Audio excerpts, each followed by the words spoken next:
기획경제위원회 소속 이병도 의원님의 질문이 있겠습니다. 나오셔서 질문해 주시기 바랍니다.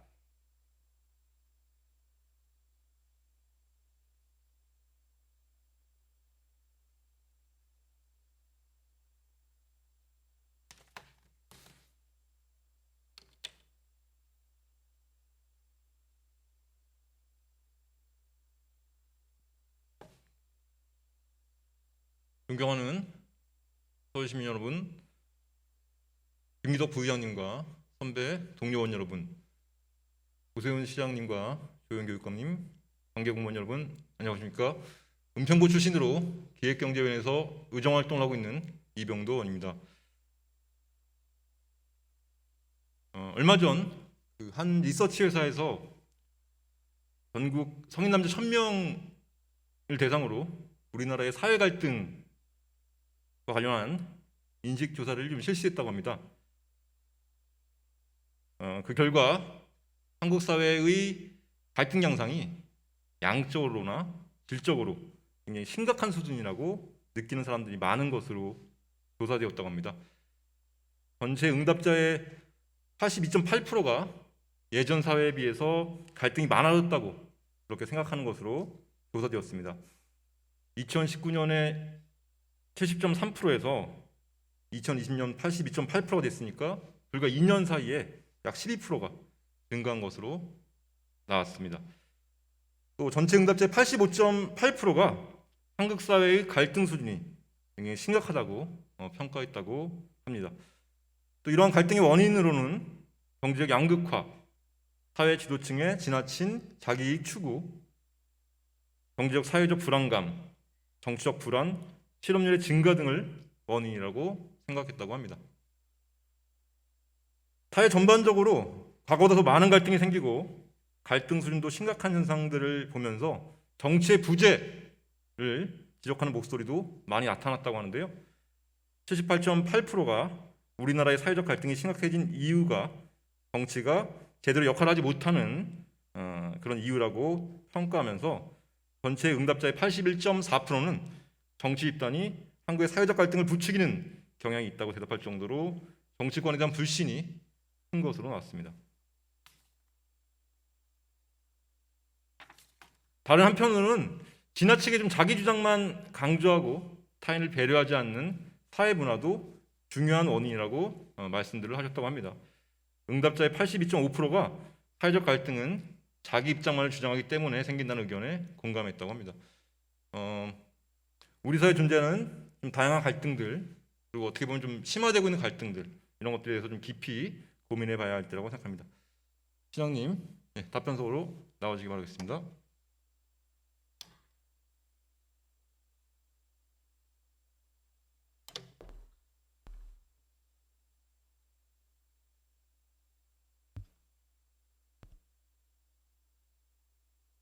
시장님, 제가 이제 갈등으로 좀 시정 질문을 시작했는데요. 우리 사회에 여러 가지 갈등들이 존재하고 있지 않습니까? 네. 그런 어떤 갈등들은 좀 심화되고 있기도 하고요. 그럼 우리 사회 갈등들 좀 어떻게 생각하시는지요? 예, 시간이 갈수록 국민 통합적인 분위기가 만들어져야 되는데 지역 갈등, 세대 갈등, 또 젠더 갈등을 비롯해서 여러 가지 갈등이 점점 더 심화되고 있는 현상에 대해서 저부터 깊은 성찰을 해야 될 거라고 생각을 하고요. 네. 어쨌든 앞으로 이제 우리 리더들이 더 깊은 고민을 해야 되겠죠. 네. 앞으로 이제 어쨌든 뭐 정치의 역할들, 중요한 역할들 중에 하나가 우리 사회 다양한 갈등들을 소통과 또 협의를 통해서 좀 조율하고 중재하고 해결하는 그런 역할이 정치의 중요한 역할이 될 거라고 생각합니다. 동의하십니까? 네. 네네. 이런 차원에서 이제 좀 시장님께 좀 말씀을 드리고 싶은 내용이 있는데요. 시장님 취임 후에 여러 가지 일들이 있었습니다. 언론을 통해서 많은 것들이 보도되기도 했고요.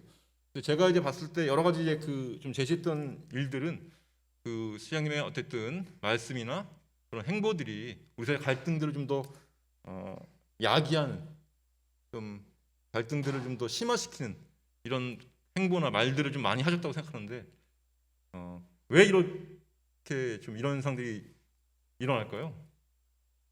예, 너무 아쉬운 점이 좀 많았습니다. 예, 뭐 깊이 반성을 해야 될 점이 스스로 있다고 생각을 하고요. 다만 그 갈등이 기존의 잘못된 관행과 잘못된 정책 집행을 바로잡는 과정에서 생기는 것인지 새로운 갈등을 유발하는 것인지에 대한 판단은 시민 여러분들이 무서운 눈으로 지켜보고 계시다고 생각합니다. 다양한 사회고 이제 어떤 사회적 현상에 대해서 한 가지 관점으로 볼 수 없다고 생각합니다. 그 갈등이라는 것들은 이제 그런 점에서 기인한다고 생각하고요. 하지만 이제 그 행정이라고 하는 입장에서 그런 갈등을 최소화하는 어떤 정책적인 목표를 이루기 위해서 그 갈등을 이제 좀 더 야기시키는 그런 방식이 있을 것이고 또 그 갈등을 좀 최소화하면서 진행하는 방식이 있을 텐데요. 그런 점에서 좀 아쉽다는 말씀을 드리고 저 나름대로 좀 생각을 해봤는데요. 혹시 이런 점 때문이 아니었을까 또 생각해 봅니다. 시장님 임기에 이제 좀 그 1년이라고 하는 어떤 보궐선거로 이제 오셔서 임기라고 하는 그 1년이라고 하는 시기에 너무나 좀 이제 그 조급하게 뭔가 좀 성과를 내시려고 충분한 시간을 두고 소통과 좀 조율을 하지 않으시고 이런 것들을 좀 하지 않는 것은 아닌가 이런 생각들을 해봤고요. 또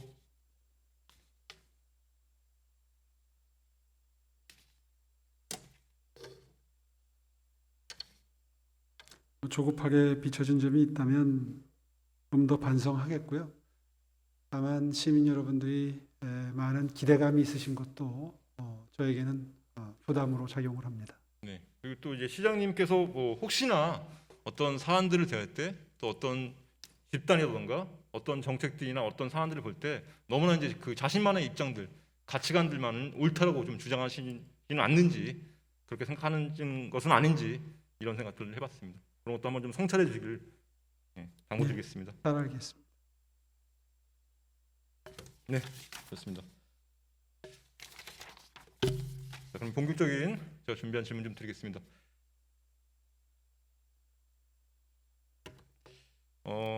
일단 노동 정책에 대한 내용들을 좀 질문드리려고 하는데요. 예. 아시다시피 이제 한국 노동자들의 노동 조건은 좀 매우 열악한 것이 현실이라고 생각합니다. OECD 국가 중에서 좀 3위에 달할 정도로 장시간 노동, 또 비정규직 노동자의 비율도 굉장히 높은 편이고요. 또 좀 불안정과 불평등한 노동들, 또 여러 가지 격차가 존재합니다. 뭐 대기업과 중소기업 간의 격차, 또 남녀 간의 임금 격차, 정규직과 비정규직 간의 격차, 뭐 이런 것들의 격차가 존재하는 어떤 우리 현실들을 인정할 수밖에 없을 것 같습니다. 또한 이제 이런 노동 조건을 좀 개선할 수 있는 어떤 노동조합들이 물론 있지만 아직 우리 사회는 그런 노동조합의 조직률이라고 하는 것들이 좀 약한 수준입니다. 전체 한 12% 정도에 불과한 노동자의 노조 조직률. 그렇다면 이제 90% 가까운 미조직 노동자가 존재하는 것이죠. 또 이제 한국 사회의 노동 행정의 특징도 이런 것들이 있는 것 같습니다. 뭔가 좀 중앙 집권적이죠. 대부분의 이제 노동에 관한 권한들 이런 것들이 지금 중앙 정부가 주도해서 기획 집행하게 되고 따라서 이제 여러 가지 정책들도 중앙 정부가 주도하는 그런 성격을 지니게 되는 것도 하나의 축이 있는 것 같습니다. 그래서 이제 미조직 노동자의 노동 조건 개선을 위해서는 중앙 정부의 차원의 노동 행정과 함께 그래서 중앙 정부가 다 이제 좀 포괄하지 못하는 여러 가지 이제 좀 세밀한 부분들, 사각지대들 이런 것들을 보완하고 또 지역사회와 좀 더 밀착할 수 있는 우리 지방 정부가 함께 노동 정책을 펼쳐야지 여러 가지 노동의 문제들을 좀 해결할 수 있다고 생각하는데요. 그래서 굉장히 이제 그 지방 정부 역할도 노동 정책에 있어서 되게 중요하다고 생각합니다. 네. 그래서 이제 좀 생각해 보면 그 이렇게 선도적인 지방 정부의 또 행정 사례, 노동 정책 사례는 좀 우리 서울특별시를 좀 꼽을 수 있을 것 같습니다. 서울시 경우에 이제 2014년에 서울특별시 근로자 권리보호 및 증진을 위한 조례를 제정했고 그리고 굉장히 이제 선도적이고 적극적인 정책을 펼쳐 왔었죠. 비정규직의 정규직화, 또 생활임금제, 뭐 노동이사제 어떻게 보면 이제 다른 지자체에 모범이 됐고 어떤 선도적인 정책을 통해서 다른 지자체에 이제 확산되는 굉장히 모범적인 노동 정책들을 펼쳐 왔었습니다. 뭐 노동 존중 특별시를 계속해서 표방해 왔죠. 그 시장님께서 그럼 한 지난 8년 정도의 어떤 서울시 노동 정책들을 뭐 간단하게 평가하시면 어떻게 평가하십니까? 뭐 굉장히 모험적이라고 저는 이제 생각하는데요. 시장께서 어떻게 생각하시는지요? 네, 좋은 시도들이 많았다고 생각합니다. 지금 일부 노조는 지나치게 정치화돼 있고 또 극단화돼 있고 그래서 그런 그 노조의 극단적인 행태에 대해서 기성 노조의 극단적인 행태에 대해서 우려를 하고 동의하지 않는 젊은 세대 MZ 세대 노조가 속속 만들어지는 그런 상황에 있음에도 불구하고 또 일각에서는 노동권이 침해가 되고 제대로 권익이 지켜지지 않는 사회 현상이 여전히 잔존하고 있기 때문에 그 점에 대해서 충분히 권리 구제를 위해서 그동안 10년 동안 많은 새로운 시도들이 서울시 차원에서 벌어졌고 그것은 중앙정부의 고용노동부 차원에서 보호될 수 있는 보호될 수 없는 사각지대를 지자체가 구석구석 챙긴다는 의미에서 상당히 의미 있는 변화였다고 저는 평가합니다. 네, 좋습니다. 저 그 서울시의 노동정책에 대한 평가들 시장님과 저희가 굉장히 많은 공감대를 좀 형성할 수 있는 것 같습니다. 반갑고요. 일단 그 여러 가지 노동정책이 있었지만 이제 크게 두 가지로 좀 분류할 수 있을 것 같습니다. 어쨌든 공공으로서 모범적인 사용자 역할. 일단 이제 우리 서울시에 근무하는 여러 가지 노동자들이 있으니까요. 뭐 출연기관도 있을 것이고 투자기관도 있을 것이고 또 위탁기관도 있을 것이고 이런 노동자분들에 대한 어떤 모범적인 사용자로서 그래서 뭐 생활임금제라던가 또 고용승계에 대한 규정들 이런 것들이 만들어졌던 것이겠죠. 또 한편으로는 이제 그 권한의 한계에도 불구하고 그 취약한 민간 부분에 대한 지원과 개선을 위해서 많은 노력을 했습니다. 중앙정부의 권한을 좀 공유하자라고 하는 것들을 계속 요구했었고요. 또 특히 이제 노동 안전 관련해서는 그런 권한이 없음에도 불구하고 선도적으로 뭐 인증제라던가 또 뭐 노동 안전 조사관이라던가 이런 것들을 통해서 어떻게 해서든지 취약한 민간 부분의 지원과 개선을 위해서 노력했었던 것이죠. 네, 역시 동의하시죠? 네, 그렇습니다. 또 이제 그 어쨌든 이런 노동 정책들은 이제 굉장히 좋다고 평가하셨으니까 지속적으로 좀 계승 발전해야 된다고 생각하고요. 또 한편은 요즘 이제 노동적으로 이런 것들에 대한 많은 저는 고민을 좀 합니다. 좀 전 세계적으로 좀 산업 구조 및 기술 발전으로 좀 전통적인 그런 산업과 일자리가 좀 새롭게 변하고 있다라는 주장들이 많이 나오고 있습니다. 좀 기존의 이제 표준적인 그 계약 방식이나 고용 관계가 아니라 좀 비표준적인 계약 방식과 고용 관계를 통한 일자리들이 지금 출현되고 있다는 것이 그 전 세계의 좀 지배적인 입장인 것 같습니다. 뭐 고용 형태의 다양화는 한국만이 아니라 전 세계적인 추세겠죠. 뭐 글로벌 경쟁도 심화되고 있고 기술이 계속해서 이제 급속도로 발전하고 있고 또 4차 산업혁명, 디지털 전환이라고 하는 것들이 핵심인 그런 것들이 가속화되면서 다양한 형태의 고용이 좀 나타나고 있습니다. 그래서 이제 우리가 지금까지는 이제 좀 규정할 수 없었던 새로운 형태의 노동 형태들이 나타나고 있다고 생각합니다. 그래서 기존에는 이제 뭐 정규직이냐 혹은 이제 비정규직이냐 이런 것들로 포괄할 수 있었지만 우리가 이제 비임금 노동자라고 불리는 뭐 플랫폼 노동자, 또 특수고용 노동자, 프리랜서까지 좀 더 이제 포괄적인 어떻게 보면 이제 정책의 입장에서 보면 정책의 범위가 좀 확대되고 있다고 볼 수 있는 것이죠. 그리고 또 이제 코로나19라고 하는 시기를 거치면서 이제 필수 노동자가 좀 사회적으로 좀 주목을 받았습니다. 그래서 뭐 국회에서도 이제 필수 노동자에 대한 그 법안이 제정되었고 통과되었고요. 우리 서울시에서도 필수 노동자 지원 조례가 제정되었습니다. 어떻게 보면 계속해서 이제 같은 맥락인데 어쨌든 노동 정책의 범위가 계속해서 확대되고 있고요. 그만큼 지방 정부의 노동 정책에 대한 역할이 굉장히 강조되고 있는 상황이라고 볼 수 있습니다.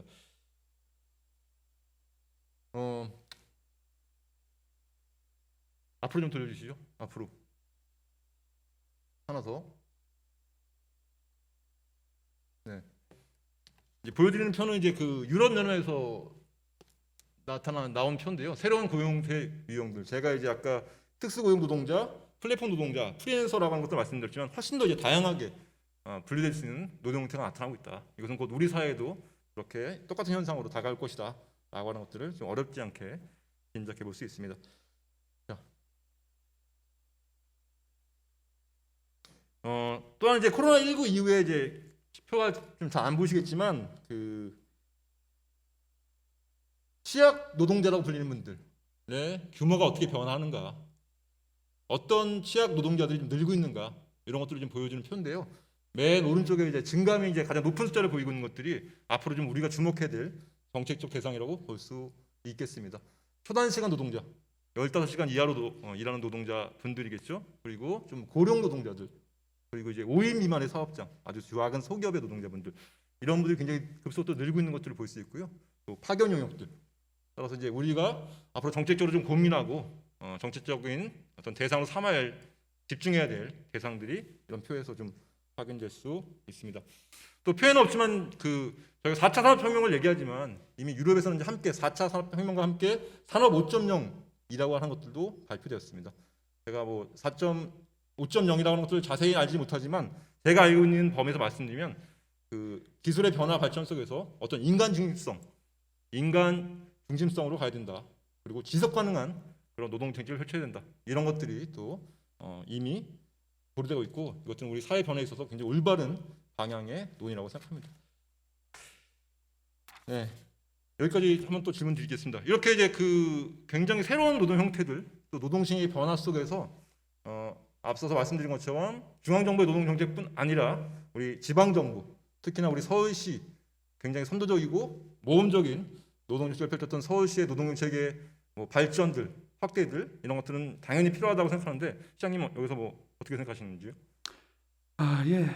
지금 잠깐 동안이지만 의원님 고용 현실에 대해서 또 노동 현실의 미래에 대해서 정말 깊이 있게 연구하시고 천착하신 흔적이 역력한 고뇌가 가득한 말씀을 들으면서 정말 존경의 마음을 표합니다. 아마 조금 접근 방법이 다르겠습니다만은 지금 말씀하신 저런 열악한 노동 환경에 처했고 또 일자리가 단순 반복적인 업무들의 경우에 현저히 디지털 혁신 때문에 줄어들 수밖에 없는 현실을 감안을 해서 제가 서울시라는 행정단위를 통해서 실험을 해보고 싶은 것이 바로 안심소득이라는 시범사업입니다. 제가 의회에서 흘러나오는 단편적인 말씀을 듣고 참 이를 의심할 수밖에 없는 그런 실망감을 최근에 느꼈는데요. 마치 500명 판별명이 너무 작아서 턱없이 복지제도로는 부족하다. 그렇기 때문에 실험이 필요 없다. 이런 말씀을 하시는 분들이 간혹 계시는 것 같아요. 네, 시장님 말씀 중에 죄송한데 제가 어쨌든 굉장히 이제 예의 있게 시장님의 충분한 답변을 이제 좀 시간을 드리면서 말씀드리고 있는데 좀 더 압축적인 논의를 좀 해야 될 것 같습니다. 짧게 1분 내에 말씀드리겠습니다. 시장님의 어떤 정책을 홍보하고 그런 자리가 아니라 노동 정책 관련돼서 좀 집중적으로 접근 논의를 방법이 다른 거죠. 했으면 좋겠습니다. 네, 어쨌든 저런 분들을 위해서 안심소득 시범사업을 하는 알겠습니다. 겁니다. 그 정도로 짧게 좀 말씀해 주시면 될 것 같고요. 시외가 실망스럽다라고 하는 것들은 적절한 발언이 아니신 것 같습니다. 저희 대화에서요. 네. 어쨌든 이제 시장님께서 큰 틀에서 동의하셨다고 생각합니다. 그러니까 새로운 어떤 노동 정책의 필요성이라고 하는 측면, 서울시가 더 많은 역할을 해야 된다라고 하는 것들에 대한 동의한다고 이제 동의하셨다고 생각하는데, 하지만 이제 지금 이제 서울시의 현재 여러 가지 예산 편성의 과정들이나 또 앞으로 이제 내년도에 예정되어 있는 정책들을 보면 시장께서 말씀하신 것과는 좀 다른 방향으로 가고 있는 것 같습니다. 우리 서울시에 앞서 말씀드렸던 모험적이었고 선도적이었던 노동 정책들을 함께 수행했던 서울시의 여러 가지 노동센터들, 서울시에 있는 센터와 자치구의 센터들, 이 센터들의 예산들이 상식 밖에 큰 폭으로 삭감되었습니다. 네. 이대로 예산이 확정되면 자치구에 있는 센터의 노동자들은 직장을 잃을 수도 있습니다. 모험적인 사용자로서 역할을 해왔던 우리 서울시, 또 시장님께서 인정하셨지만 더욱더 풍부하고 좀 발전된 다양한 노동 정책들을 확대해야 되는 시기에 이렇게 예산 편성을 하셨다고 하는 것은 좀 납득할 수가 없는데요. 시장님께서 말씀하신 부분과 이 현상이라는 것과의 굉장히 큰 괴리가 있다고 생각되는데 왜 이런 괴리가 나타나는 걸까요? 글쎄요, 생각에 일단 큰 차이를 느끼는데요. 이 노동 권익을 침해받은 분들이 권리를 구제받기 위해서는 흔히 고용노동청을 찾아가죠. 결국은 아마 고용노동부에 의해서 권리구제가 될 겁니다. 그동안에 만들어진 각 지역별로 만들어진 이 노동센터의 경우에 할 수 있는 일이라고는 어떤 근로감독 권한은 전혀 없고 일상적인 노무 상담 정도에 아마 국한될 겁니다. 그래서 제가 그동안 이런 센터들이 어떻게 활용이 됐는가를 자료를 받아보니까 하루 평균 상담 건수가 4.3건.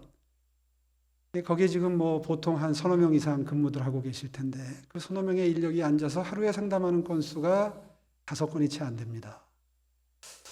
그렇다면은 그 정도의 상담이라면은 고용노동부에서 운영하는 권역별로 여러 개 존재하는 그 고용노동청, 옛날에 이제 노동사무소라고 그랬죠.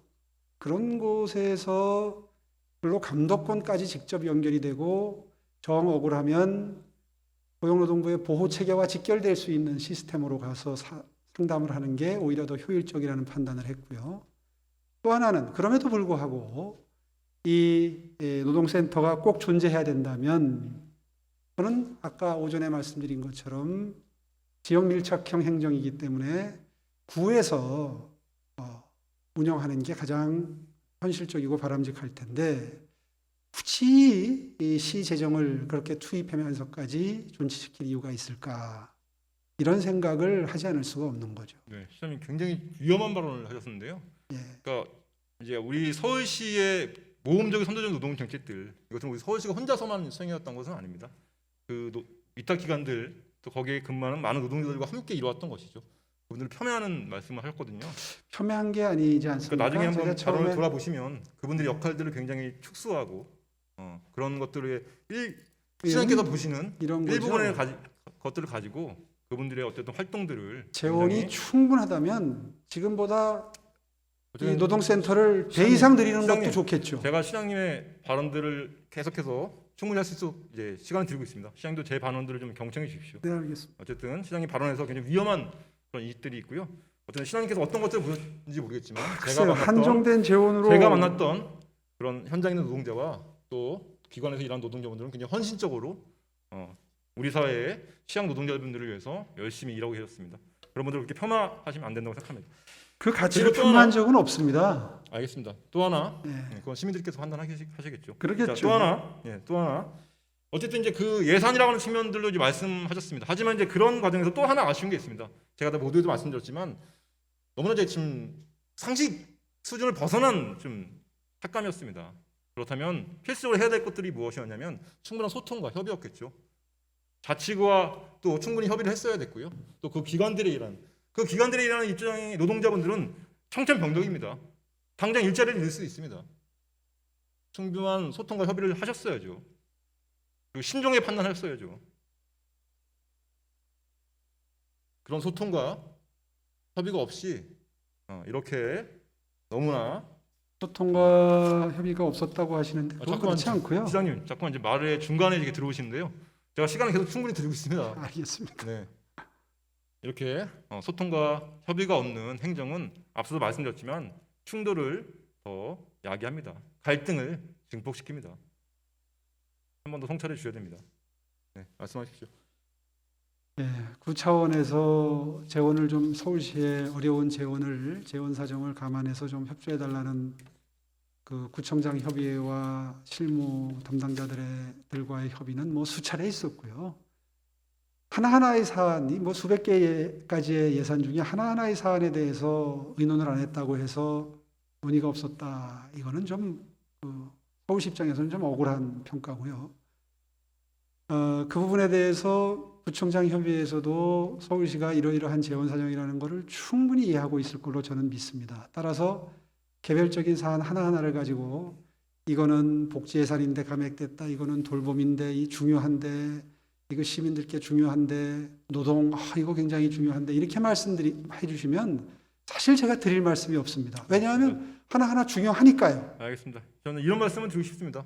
신혼님께는 하나하나의 사안일지 모르겠지만 거기서 일했던 우리 또 서울시 노동책을 위해서 일했던 수많은 헌신했던 그런 그런데요, 노동자들에게 그런 논리라면 직장이 달려 있는 문제입니다. 그런 논리라면 기존에 하던 사업을 당장 이 예산이 이대로 집행이 되면 내년에 수많은 노동자들이 우리 서울시를 위해서 일했던 위탁기능 노동자들이 그렇지 직장을 않습니다. 잃을 수 저희들이 있는 추산을 위기에 해봤는데요. 이번 잘 예산안 살펴주셔야 편성으로 몇 개 정도의 일자리가 영향을 받을 수 있는지 추산해봤는데 시의회에서 주장하는 것만큼 그렇게 많은 숫자는 아닙니다. 숫자의 많고 적음의 문제가 아닙니다. 뭐 그렇게 말씀하시면 할 말이 없죠. 한 분 할 한 말이 분이 없으시면 말을 안 하시면 됩니다. 한 분 한 분이 하늘 같으신데 어떻게 한 명이라도 일자리 잃으면 이게 할 말이 없으시면 말을 안 하시면 되고요. 저는 말씀드렸지만 그것들을 그렇게 그런 뜻이 아니지 작은 않습니까? 문제라고 여기지 말아 주십시오. 중요한 작은 문제입니다. 문제이기 때문에 했다는 말씀 드린 적 중요한 없지 문제고요. 않습니까? 충분한 소통과 협의를 반드시 거쳐야 되는 문제였습니다. 알겠습니다. 시장님께서는 계속해서 앞에서 말씀하신 것과 좀 모순되는 말씀을 하고 계십니다. 분명히 서울시는 선도적인 모범적인 노동체계를 펼쳐왔고 앞으로 또 더욱더 발전된 노동체계를 펼쳐겠다고 말씀하셨지만 그렇지 않습니다. 또 하나 서울시는 작년 2020년 서울시의 2차 노동기본계획을 발표했습니다. 2020년부터 2024년까지 지금까지 발전적으로 추진해왔던 노동정책들을 한 단계 더 발전시켜서 말씀드린 여러 가지 상황상 여러 가지 이제 새로운 정책들이 필요하다는 거였고요. 거기 보면 잘 나와 있습니다. 아까 말씀드렸던 비정형 노동자의 사회 안전망 강화, 사각지대 노동자에 대한 적극적 피해 구제, 또 모든 노동자가 건강한 일할 권리를 보장받는 안전한 일터, 선도적인 노동 정책, 그리고 노동 인프라 지속 확대 및 지원센터 간 유적 협력 체계 강화, 이런 것들에 대해서 전혀 지금 지켜지고 있지 않은 제가 보고받은 그러한 바는 거의 예산 다 편성입니다. 시행하고 있다 그럽니다. 과연 다 읽을 다음 자, 어떤 것들이 시행되고 있을까요? 다시 한번 이 확인해 주시기 바랍니다. 29개 추진 과제가 모두 정상적으로 추진 중입니다. 이렇게 보고를 받았습니다. 그러니까 그렇게 보고를 받으시면 잘못 받으신 겁니다. 허위 보고를 받으신 겁니다. 전혀 내년 예산에 내년의 사업들 편성돼 있지 않습니다.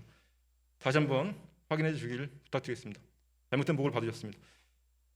다음 얼마 전에 2030 서울 비전을 발표했습니다. 저는 과연 서울시 노동정책에 대한 시장님의 생각이 무엇인지, 왜 이렇게 후퇴되고 있는 건지, 그렇다면 어떻게 노동정책을 펼치겠다고 하는 건지 좀 궁금했습니다. 눈 씻고 찾아봐도 노동주의에 관련된 내용은 없었습니다. 시장님의 노동정책에 대한 그런 고민은 무엇입니까? 앞으로 어떻게 서울시의 노동정책을 발전시킬 계획이십니까? 청년을 위한 노동정책을 말씀하시는 건가요? 서울시의 노동정책입니다. 서울 비전 2030에서 예. 노동정책에 관련된 내용들을 아무리 찾아봐도 찾아볼 그 수 말씀이시고요. 없었기에 과연 시장님은 20개의 핵심 새로운 사업에 서울을 고민함에 있어서 예. 노동책들에 대해서 어떤 것들을 고민하고 있는지 궁금했습니다. 청년들에게 정말 희망찬 미래를 만들어주고 싶고요. 그러기 위해서 78개 중요 사업을 선정을 해서 거기에 굉장히 많은 청년 정책들이 2030 비전에 담겨 있습니다. 제가 생각하는 바람직한 청년 정책의 미래는 청년들이 좌절하지 않는 사회를 만드는 것입니다. 가장 중요한 것은 그들이 희망을 가지고 일할 수 있는 양질의 일자리를 제공하는 것입니다. 세금으로 제공되는 단기 일자리가 아니라 그들이 정말로 보람을 느끼고 평생 성취감을 느낄 수 있는 좋은 일자리를 제공하는 거죠. 그러기 위해서 서울시에 재원을 투입하기 위해서 여타에 관행적으로 지출되던 예산을 지금 조정 중에 있습니다. 제가 종종 서울의 도시 경쟁력을 높이겠다고 말하는데 그 핵심 개념은 일자리가 만들어지는 일자리가 풍부한 서울시를 만들겠다는 게 핵심 내용입니다. 네, 좋습니다. 말씀하신 것들 잘 지켜주시기 바라고요. 다만 노동정책에서는 이제 청년들만 있는 것이 아닙니다. 여타에 많은 노동자들이 있고요. 그런 노동자들에 대한 노동정책도 고민해 주셔야 됩니다. 서울 비전 2030에 담겨 있지 않은 노동정책들 좀 고민해 주시고요. 그런 것들 좀 담아주시기 바라겠습니다. 그리고 네, 말씀드렸던 2차 노동기본계획들이 얼마나 잘 지켜지고 있는지 다시 한번 확인해 주시기를 요청드리겠습니다. 네, 청년 말씀하셨으니까 청년 정책으로 좀 넘어가도록 하겠습니다. 서울시 청년 정책 역시 이제 노동 정책만큼 굉장히 선도적이고 모험적으로 수행해 왔던 정책입니다. 2015년 1월에 전국 최초로 청년 기본조례를 제정했었고요. 그리고 이것들을 시작으로 전국 17개 광역 지방자치단체 그리고 기초지방자치단체까지 청년 기본조례를 제정하는 그런 계기가 됐습니다. 서울시의 청년 정책이 타 지자체와 국가 정책으로까지 확대된 역시 이제 굉장히 자랑스러웠던 정책이었죠. 지난 11월 12일 제가 직접 찍은 사진입니다. 우리 청년활동 지원센터에서 일하는 우리 청년 노동자들입니다.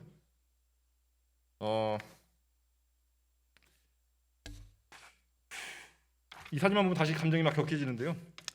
청년노동센터는 이제 청년이 존중받는 사회를 만듭니다라는 비전을 갖고 청년을 지원하는 우리 서울시 위탁기관입니다. 이 청년활동지원센터 지난 7월에 스타법인이 바뀌게 됩니다. 새로운 센터장이 오게 되고요. 그 이후에 2달도 안 되는 사이에 10명의 청년 노동자들이 직장 내 괴롭힘을 호소하면서 직장을 그만두게 됩니다. 그 와중에 9월 13일 시장께서는 서울시 바로 세우기 브리핑을 하면서 민간 위탁의 고용 승계를 대못이라고 규정하였습니다.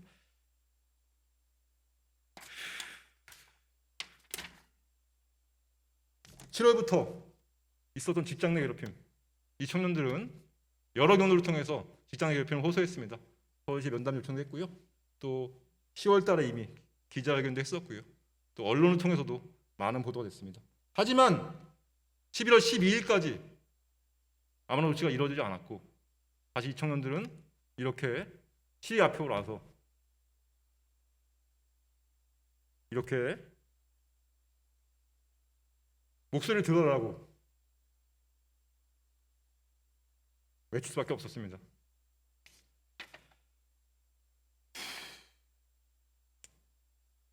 네, 잠시만 감정이 격해졌고 잠시 그런 데 마시고 하겠습니다.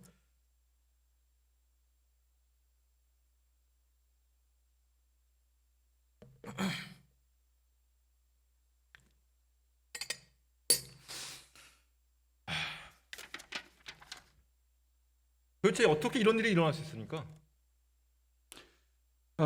제가 이 사건을 보고받고 제가 좀 더 말씀드린 다음에 좀 대답을 듣겠습니다. 네, 지난 행정사무감사에서 행정자치위원회 행정사무감사에 드러난 결과에 의하면 이 센터에는 굉장히 많은 문제점들이 발견됐습니다. 직장 내 괴롭힘 이외에도 센터장의 부적절한 인사 채용들이 지적되었습니다. 보시면 올해 신규 채용으로 20명 가까운 신규 채용이 진행됐었는데요. 이 중 5명이 센터장 및 위탁법인과 관련된 경력을 가지고 있었습니다. 같은 그분이 경력을 가진 면접자를 신청에 따라 면접위원으로서 개척사유에 해당함에도 센터장은 그대로 면접위원으로 심사했습니다. 뭔가 교대 채용이라고 불릴까요? 뭔가 이상한 게 있었습니다. 센터장의 남편분이 센터에 취직된, 센터에 취업한 분이 있던 자를 그대로 들어가는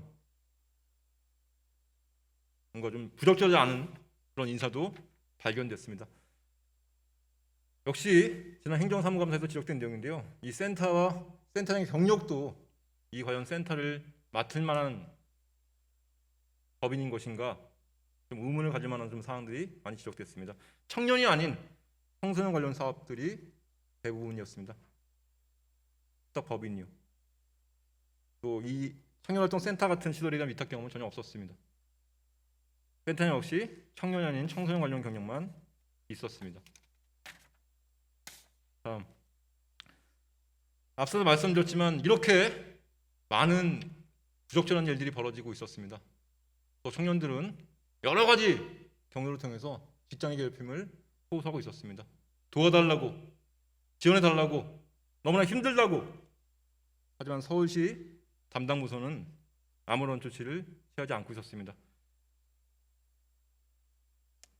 7월부터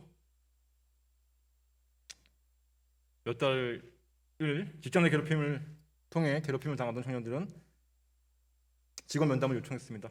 또 10월 19일 기자회견도 했습니다. 10월 26일 법인과 서울시에 피해자 가해자 분리 조치를 요청하고 고용노동부에 신고도 했습니다.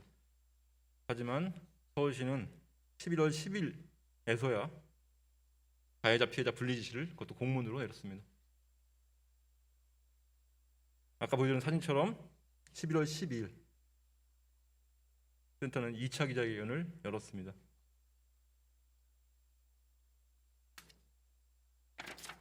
어떻게 이런 일이 발생할 수 있을까요? 우리 서울시에서 일단 그 자세한 경위는 조사를 해봐야 정확히 밝혀지겠습니다만은 이 일이 언론에 보도되고 나서 제가 해당 부서에 질책을 했습니다. 왜 이런 일이 이렇게 일어났느냐, 빨리 개입해서 바로잡을 수는 없었느냐 하는 취지의 질문을 하니까 저희가 아시다시피 수탁기관이라 그럽니다. 그래서 서울시가 직접 사용자가 아니기 때문에 고용관계법에 의하면 일단은 첫 단계로는 그 수탁기관의 노사 간에 해결을 해야 될 문제이고, 그것이 정의 문제가 해결이 안 될 때는 서울시가 간접적인 형태로 관여하기 시작할 수 있다 하는 보고를 받았습니다. 아마 그거는 정당한 얘기인 것 같습니다. 알겠습니다. 지금 아마 그 일이 좀 더 확대가 돼서 저기에서 근무하던 젊은 근로자들이 굉장히 큰 고통을 호소하고 있는 모양인데요. 최근에 그 사안을 좀 더 깊이 있게 들여다보고 서울시 차원에서 해법을 마련할 수 있는 게 있으면 마련해드리라고 지시를 한 바가 있습니다. 알겠습니다. 시장님, 조만간 시간이 없기 경조사가 때문에 제가 좀 말씀을 드리고 싶습니다. 이렇게 서울시 청년활동 지원센터에서 직장 내로평이 있던 시기에 시장님께서 이제 9월 13일 날 그 서울시 바로세기 브리핑을 하셨습니다. 민간 위탁이 고용 승계를 대모시라고 주장하셨습니다. 이런 브리핑들이 청년들에게 더 아픔으로 다가왔을 가능성이 좀 크다고 생각합니다. 이 애초에 스타법인, 그거하고는 직접 상관이 있는 이야기가 아닐 이 텐데요. 애초에 스타법인은 시장님께서, 그러니까 저의 추정이니까요, 들어봐 주시기 바라겠습니다. 시장님께서 좀 옳지 않은 법인이라고 좀 규정하셨습니다. 서울시 입장에서는 그 법인들을 대신할 법인을 좀 찾았어야겠죠. 그래서 이렇게 적절하지 않은, 전혀 청년 활동에 대한 경험이 없는 법인들이 들어오지 않았을까. 또 그렇게 급하게 선정됐기 때문에 이렇게 적절하지 않은 센터장이 오지 않았을까. 또 시 공무원들 입장에서는 새로운 법인은 그 전에 법인도 훨씬 나아야 됐습니다. 이런 문제가 발생된다는 것들을 외부에 알려지기 위해서 안 됐었을 겁니다. 그래서 이렇게 몇 달이 지나도록 아무런 조치를 취하고 있지 않았던 것은 아니었을까. 뭐 어디까지 추측이신 것 같은데요. 경위를 조사해 보면 기책 사유가 어디 있는지 잘 밝혀낼 수 있을 거라고 생각합니다. 알겠습니다. 마지막으로 간단하게 좀 말씀드리겠는데요. 그 보도자료 내셨습니다. 저는 뭐 길게 말씀드리고 싶지 않고요. 이런 의회를 좀 폄훼하고 모욕하는 보도자료 내실 때는 담당 공무원의 이름은 좀 안 써줬으면 좋겠습니다. 저는 일부러 지웠는데요. 처음 받았을 때는 과장님들 이름이 써 있더라고요. 저는 저 보도자료가 시의회를 경시하거나 폄훼했다는 주장에 동의하지 않습니다. 저는 오히려 시장님, 저 내용을 읽어보고 모욕감을 느끼는 대상은요, 가해자나 피해자가 느끼는 겁니다. 그리고 어쨌든 굉장히 정치적인 의도가 다분한 이런 보도자료는 공무원의 이름을 안 쓰는 게 맞는 것 같습니다. 그렇게 짧게 말씀드리겠습니다. 이걸로 더 이상 시간이 없기 때문에 논쟁하고 싶지 않습니다. 제가 마무리 발언을 해야 되기 때문에요. 이상 좀 질의응답 마치겠습니다. 자료 돌아와줘도 좋습니다.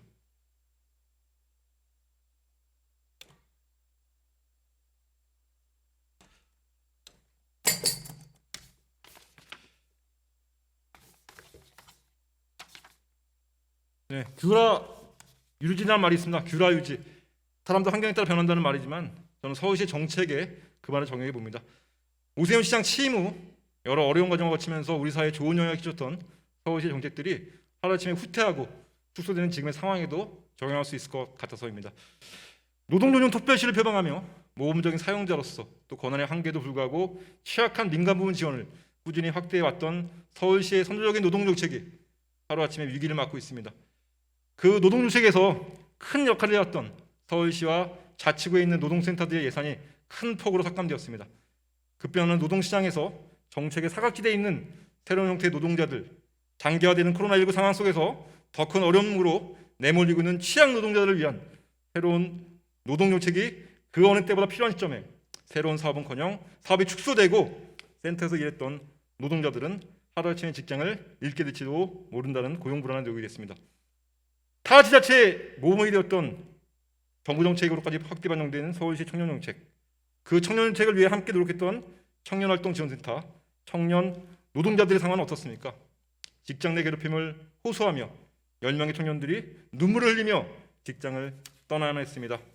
남은 청년들은 계속되는 괴롭힘 속에서 도움과 지원을 요청했지만 2주가 넘는 기간 동안 서울시는 수수방관하고 있었고 한 청년은 직장에서 쓰러져 병원에 실려가는 일까지 있었다고 합니다. 이게 도대체 뭡니까? 불과 1년 전까지 상상조차 할 수 없었던 일들이 이렇게 벌어지고 있습니다. 야만적이고 폭력적인 일들이 이렇게 노동존중특별시에서 벌어지고 있습니다. 시장님, 이게 시장님께서 얘기하시는 서울시 바로서기입니까? 시장님의 말은, 시장님의 결정은 칼보다 무섭습니다. 수많은 위탁기관 노동자들이 직장을 잃게 될 수도 있습니다. 서울시의 선도적이고 모험적 정책들이 순식간에 멈추고 후퇴할 수도 있습니다. 우리도 청년입니다. 우리도 시민입니다. 지금 이 시간에도 곳곳에서 소리치고 있는 시민들의 아우성에 귀 기울여 주시기 바랍니다. 나는 맞고 너는 틀리다가 아니라 좀 더 많은 소통과 정책적 결정을 내려주기를 부탁드립니다.